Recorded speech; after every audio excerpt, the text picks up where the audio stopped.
কিভাবে সাফল্য অর্জন করবেন। আমি একটা পয়েন্ট আজকে উল্লেখ করে এই পয়েন্ট থেকে আলোচনা গুটিয়ে নিব ইনশাআল্লাহ।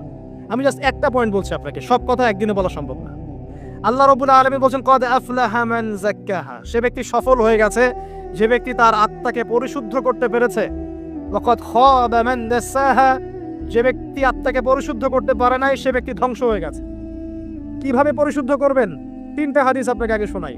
এক, আল্লাহ রাব্বুল আলামিনের হাবিব মুহাম্মদ সাল্লাল্লাহু আলাইহি ওয়াসাল্লাম দরুদ পড়েন, বলেন সাল্লাল্লাহু আলাইহি ওয়াসাল্লাম।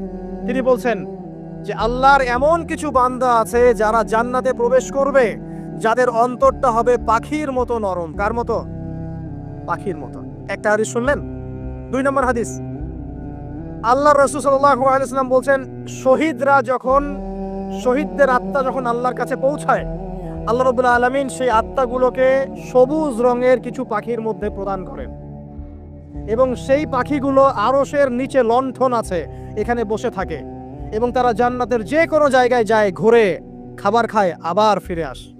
আল্লাহ পাক তাদেরকে বলেন যে তোমরা কি চাও, তোমরা কি চাও? শহীদরা কিচ্ছু বলতে পারে না। কি চাইবো? আল্লাহ এত নিয়ামত দিয়েছেন, কি চাইবো? যখন আল্লাহ বারংবার প্রশ্ন করতে থাকেন তোমরা কি আর কিছু চাও, তোমরা কি আর কিছু চাও, তোমরা কি আর কিছু চাও, তখন শহীদের শেষে বুঝে যে আমাদের কিছু না কিছু তো বলতে হবে এখন।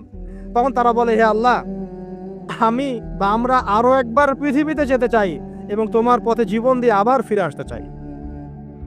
আল্লাহ পাক বলেন এই সুযোগ তো আর নেই, অতএব তোমাদের আর কিছু চাওয়ার নেই, তোমরা এখানেই থাকো।